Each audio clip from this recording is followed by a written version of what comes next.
வணக்கம். இந்தியாவை வடகிழக்கு மாநிலங்களுடன் இணைக்கும் சிலிகுரி வழித்தடம் மிக முக்கியமான ஒரு பகுதியாகும். மேற்கு வங்கத்திலிருந்து வடகிழக்கு மாநிலங்களுக்கு செல்லும் இந்த பாதை ஒருபுறம் நேபாளத்திற்கும் மறுபுறம் வங்கதேசத்திற்கும் இடையே அமைந்துள்ளது. அந்த இரு நாடுகளுக்கும் இடையில்தான் இந்தியாவின் சிலிகுரி எல்லைப் பகுதி அமைந்துள்ளது. இதன் மிக குறுகலான பகுதி இந்த படத்தில் காணப்படுவது போல் அதிகபட்சமாக சுமார் 22 கிலோமீட்டர் அகலம் கொண்டதாகவே இருக்கும். சிக்கன் நெக் அல்லது சிலிகுரி கோரிடார் என்று அழைக்கப்படும் இந்த பகுதி இந்தியாவிற்கு எப்போதும் பாதுகாப்பு கவலை அளிக்கும் பகுதியாக இருந்து வருகிறது. இங்கு குறிப்பிட்டுள்ளபடி வங்கதேசத்திற்கு மிக அருகில் அமைந்திருப்பதும் அதற்கு ஒரு காரணமாகும். அந்த சிலிகுரி வழித்தடத்தை விரிவுபடுத்துவதற்கான பேச்சுக்கள் இந்தியாவில் இன்னும் நடந்து கொண்டுதான் இருக்கிறது. அந்த நேரங்களிலெல்லாம் பங்களாதேஷ் மக்கள் சொல்லும் ஒரு விஷயம் உள்ளது. அதாவது, நீங்கள் அதை விரிவுபடுத்த விரும்பினால் திரிபுராவை மறந்து விடுங்கள். அதில் 1 மீட்டர் அளவை நீங்கள் விரிவுபடுத்த முயற்சித்தாலும் கூட, அதாவது எங்கள் எல்லைக்குள் 1 மீட்டர் அளவு நுழைய முயன்றாலும் 30 நிமிடங்களில் திரிபுரா என்ற உங்கள் மாநிலத்தை விழுங்கி விடுவோம் என்று வங்கதேசத்தினர் விவரமின்றி தம்பட்டம் அடிக்கிறார்கள். அவர்கள் சொல்வதில் உள்ள உண்மை என்ன?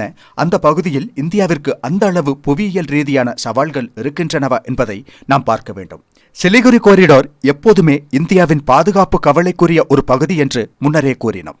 பங்களாதேஷ் மற்றும் நேபாளத்துடன் ராஜதந்திர நெருக்கடிகள் ஏற்படும் போதெல்லாம், குறிப்பாக பங்களாதேஷுடன் ஏற்படும் போதெல்லாம் நாம் சிலிகுரி வழித்தடத்தை விரிவாக்குவது குறித்து பேசுவதுண்டு.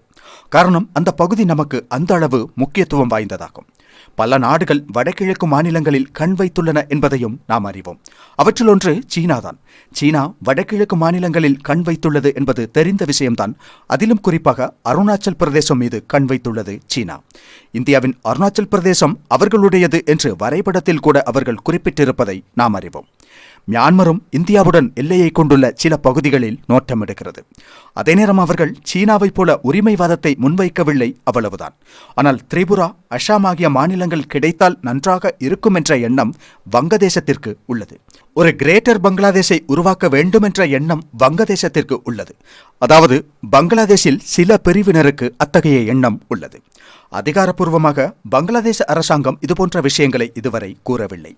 நாம் இங்கு வங்கதேச மக்களின் கருத்துக்களை வைத்துதான் பேசுகிறோம் என்பதை புரிந்து கொள்வோம்.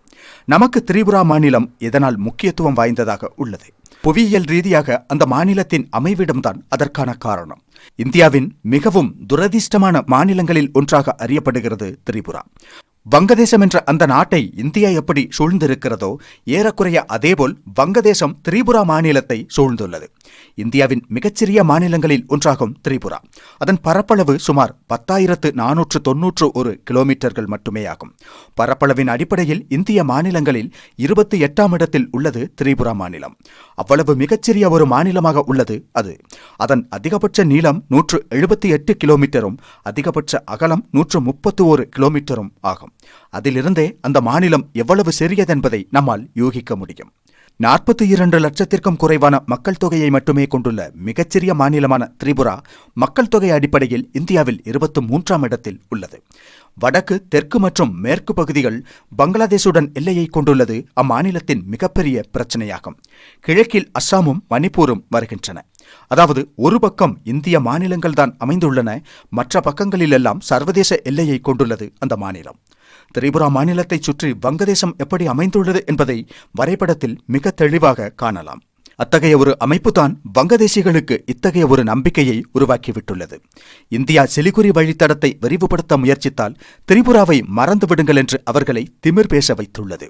இன்று இவ்வாறு பேசும் வங்கதேசிகளை பெற்றவர்களுக்கு இந்த வீரமும் வீராப்பும் இல்லாமல் போனதோ என்னவோ. பாகிஸ்தானிகளிடம் அடிவாங்கிய போது இந்தியா தலையிட்டுத்தான் சுதந்திரம் வாங்கி தர வேண்டிய நிலை இருந்தது அன்று.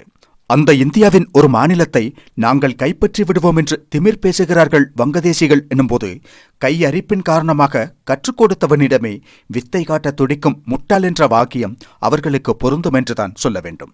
திரிபுராவை மறந்து விடுங்கள் என்ற விதத்திலான வார்த்தை அவர்களிடமிருந்து வெளிப்படுகிறது என்றால் அவர்கள் வரலாற்றை மறந்துவிட்டார்கள் என்றுதான் பொருளாகிறது, அல்லது வரலாற்றை சொல்லித்தர அவர்களின் முன்னோர்கள் மறந்துவிட்டார்கள் என்பதுதான் உண்மையாகும்.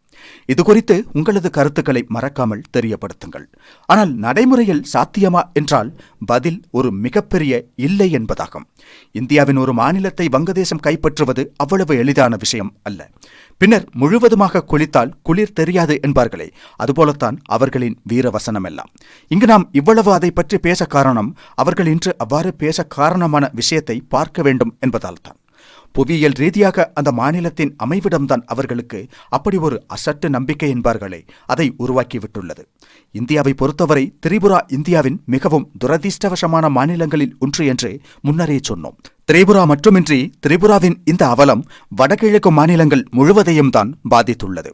வங்கதேசத்துடன் அமைந்துள்ள திரிபுரா எல்லையில் இருந்து வெறும் 20 கிலோமீட்டர் தொலைவில் தான் அமைந்துள்ளது வங்காள விரிகுடா கடல்.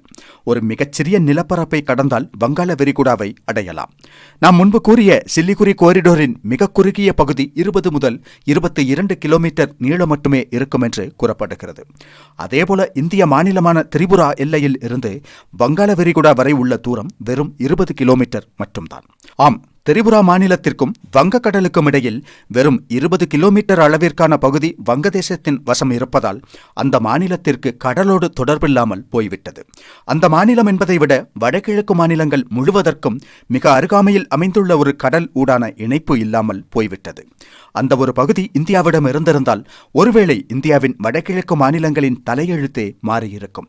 வடகிழக்கு மாநிலங்களில் திரிபுராவில் இருந்து சிட்டகாங் துறைமுகத்தை 2 அல்லது 3 மணி நேர பயணத்தில் அடைய முடியும்.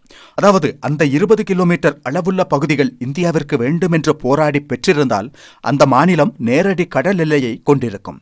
அப்போது வடகிழக்கு மாநிலங்களில் இருந்து ஒரு சில மணி நேரங்களில் சிட்டகாங் துறைமுகத்தை அடைந்திருக்க முடியும். இப்போது திரிபுரா மற்றும் வடகிழக்கு மாநிலங்களுக்கு மிக அருகாமையில் உள்ள இந்திய துறைமுகமாக கொல்கத்தா துறைமுகம்தான் உள்ளது. எனவே திரிபுராவில் இருந்து கொல்கத்தா துறைமுகத்தை அடைய சுமார் 37 மணி நேரம் ஆகும் என்று கூறப்படுகிறது. காரணம், அது முழுவதும் மலைப்பாங்கான பகுதியாகும். வரைபடத்தை பார்த்தால் நன்றாக புரியும். திரிபுராவில் இருந்து அந்த மலைப்பாதை வழியாக வங்கதேசத்தை சுற்றி வந்துதான் கொல்கத்தா துறைமுகத்தை அடைய முடியும். கொல்கத்தா துறைமுகத்தை அடைய ஒரு வங்கதேச பிரதட்சணம் செய்ய வேண்டுமென்றே கூறலாம். அவ்வாறு வங்கதேசத்தை சுற்றி வந்து கொல்கத்தா துறைமுகத்தை அடைய 37 மணி நேரம் ஆகும் என்று கூறப்படுகிறது.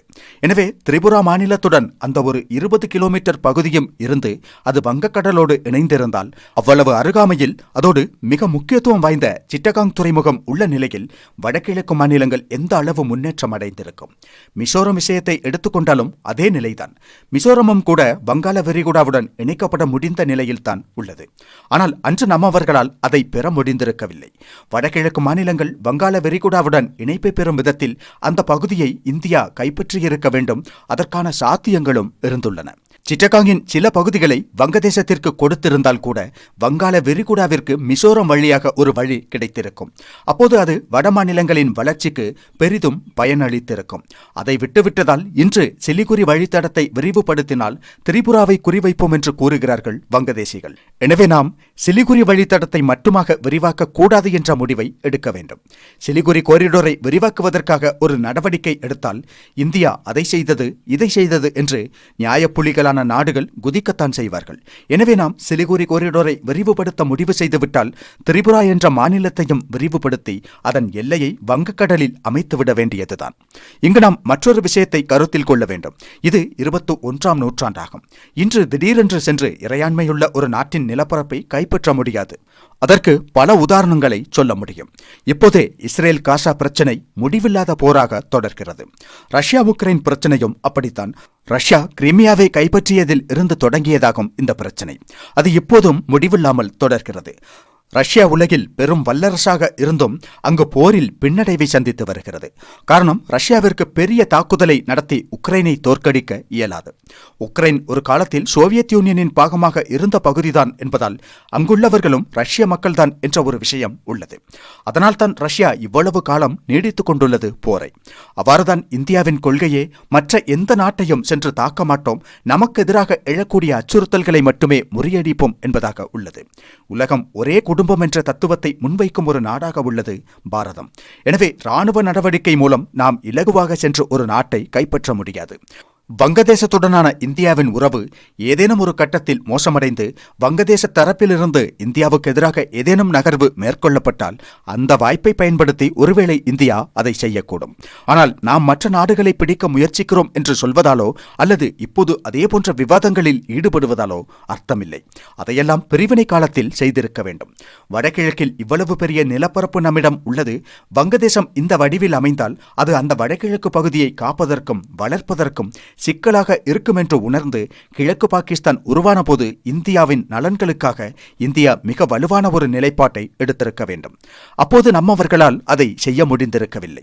அன்றைய தலைமையை குறை கூறுவதில் அர்த்தமில்லைதான். காரணம், அன்று அவர்கள் சந்தித்த சவால்கள் ஏராளம். காரணம், ஏற்கனவே பல சமஸ்தானங்கள் தங்களுக்கு சொந்த நாடு வேண்டும் என்று சொல்லிக் கொண்டிருந்தன. அவர்களை எல்லாம் ஒன்றிணைக்க வேண்டுமாக இருந்தது. அதோடு பிரிவினை மூலம் ஏற்பட்ட மோதல்கள், ஏராளமான உள்நாட்டு பிரச்சனைகள் எல்லாம் இருந்தன அன்று. ஆனாலும் அப்போதைய தலைவர்களுக்கு இன்னும் கொஞ்சம் தொலைநோக்கு இருந்திருக்க வேண்டும் என்றுதான் சொல்ல வேண்டும். அன்றைய தலைமைத்துவத்தில் இன்னும் கொஞ்சம் தேசியவாத திட்டமிடல் மற்றும் இந்தியாவின் எதிர்காலம் பற்றிய சிந்தனை இருந்திருந்தால் ஒருவேளை வங்காள விரிகுடாவில் நேரடியாக நுழையும் விதத்தில் நமது எல்லை அமைந்திருக்கும். கிழக்கு பாகிஸ்தானிடம் சிட்டகாங்கின் சில பகுதிகளையேனும் இந்தியா பெற்றிருக்க வேண்டும். அப்படி இருந்திருந்தால் நமது வடகிழக்கு மாநிலங்களான திரிபுரா, மிசோரம் மாநிலங்களுக்கு வங்காள விரிகுடாவுடன் ஒரு நேரடி தொடர்பு கிடைத்திருக்கும். அப்படி கிடைத்திருந்தால் இன்று இதுபோன்ற ஒரு நெருக்கடியை எதிர்கொள்ள வேண்டிய நிலை இருந்திருக்காது. ஏதேனும் ஒரு கட்டத்தில் இந்தியா வங்கதேசம் இடையே மோதல் ஏற்பட்டால் அப்போது நாம் சிக்கன் நெக் என்று அழைக்கப்படும் சிலிகுரி வழித்தடத்தை விரிவுபடுத்த விரும்பினால் அதை செய்வதோடு சேர்த்தே நமது திரிபுரா அல்லது மிசோரம் மாநிலங்களில் ஏதேனும் ஒன்றை வங்காள விரிகுடாவுடன் நேரடியாக இணைத்தால்தான் நாம் அதன் மூலம் பயனடைவோம். ஒவ்வொரு நாட்டிலும் ஆட்சிகள் மாறும்போது அண்டை நாடுகளுடனான அல்லது நட்பு நாடுகளுடனான அவர்களது உறவிலும் மாற்றம் ஏற்படும் என்பதை நாம் இங்கு புரிந்து கொள்ள வேண்டும். முன்பு மாலத்தீவில் இந்திய அரசுக்கு ஆதரவான அரசாங்கம் இருந்தது.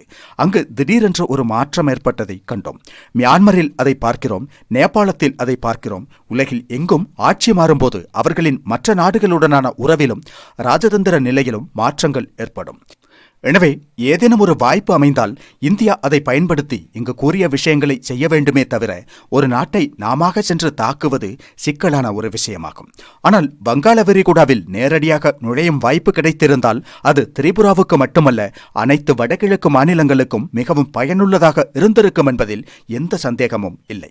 வரைபடத்தை பார்த்தால் தெரியும், குறைந்தபட்சம் மிசோரமில் இருந்து ஒரு இணைப்பு இருந்திருந்தாலும் வடகிழக்கு மாநிலங்கள் வளர்ந்திருக்கும். இப்போது திரிபுராவில் இருந்து வங்காள விரிகுடாவிற்கு நேரடி தொடர்பை பெற்றால் வங்கதேசம் அங்கே பிளவுபடும். எனவே அதில் நடைமுறை சிக்கல்கள் உள்ளன என்று கருதலாம். எனவே வங்கதேசம் சிட்டகாங்கை தக்க வைத்துக் கொண்டு இந்தியா வங்காள விரிகுடாவை அடைய வேண்டுமானால் அது மிசோரம் வழியாக சாத்தியமாகும். மிசோரம் வழியாக கிடைத்தாலும் நமக்கு அது பலன் அளித்திருக்கும். ஆனால் அது நடக்கவில்லை. மேலும் வங்கதேசத்தினர் இந்தியாவுடன் பிரச்சனை ஏற்படும் போது திரிபுராவை கைப்பற்றி வடகிழக்கு மாநிலங்களை கைப்பற்றலாம் என்று கனவு காண்பதெல்லாம் ஒருபோதும் நடக்காத விஷயமாகும். காரணம், அவ்வாறு செய்ய முற்பட்டால் வங்காள விரிகுடாவை ஒட்டிய தமது பிரதேசத்தின் பெரும் பகுதியை வங்கதேசம் இழக்க நேரிடும். காரணம், முன்பு இந்தியாவிடம் அவ்வளவு இராணுவ பலம் இல்லாத போதே கராச்சியில் பாகிஸ்தானை பறக்கவிட்டோம். பிரிவினைவாதிகளோ அல்லது பங்களாதேஷில் உள்ள எவரேனும் இந்தியாவுடன் மோதலுக்கு வந்து இந்தியாவின் வடகிழக்கு மாநிலங்களின் மீது தங்கள் பார்வையை வைத்தால் அவர்கள் வங்காள விரிகுடாவுடனான இணைப்பை இழக்க நேரிடும். காரணம், அவர்களை அங்கிருந்து மிக எளிதாக துடைத்தெறியும் திறன் உள்ளது இந்திய கடற்படைக்கு மட்டுமே.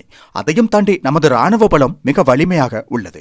இதுபோன்ற பிரச்சனைகள் மற்றும் நெருக்கடிகள் எல்லாம் இந்தியாவை மேலும் வலுவாக மாற்றவே உதவும் என்பதை நாம் பார்க்க வேண்டும். அதாவது எதிர்காலத்தில் வங்கதேசத்தின் தரப்பிலிருந்து எழக்கூடிய அல்லது ஆட்சி மாற்றத்தால் ஏற்படக்கூடிய இத்தகைய நெருக்கடியான சூழ்நிலைகளை புரிந்து கொண்டு இந்தியாவின் இராணுவ திறனை மேம்படுத்தி வருகிறோம் நாம். ஏற்கனவே S-400 வான் பாதுகாப்பு அமைப்பெல்லாம் சிலிகுரி கோரிடோர் பகுதியில் நிறுத்தப்பட்டுள்ளது. மேலும் சக்தி வாய்ந்த இராணுவ தளங்களை நாம் அங்கு தயார் செய்து வருகிறோம். எனவே திரிபுராவை விழுங்குவதெல்லாம் பங்களாதேஷின் கனவில் மட்டுமே முடியும். அதுவும் யாரிடமும் சொல்ல முடியாத ஒரு கனவாகத்தான் இருக்கும். ஆனால் வங்காள விரிகுடாவிற்கு மிக அருகில் இருந்தும் கூட வடகிழக்கு மாநிலங்களுக்கு வங்காள விரிகுடாவை நேரடியாக அணுக முடியாதது வேதனையான விஷயம்தான். ஆனால் அது ஒரு நாள் நிச்சயம் நடக்கும் என்பதில் மாற்று கருத்தில்லை.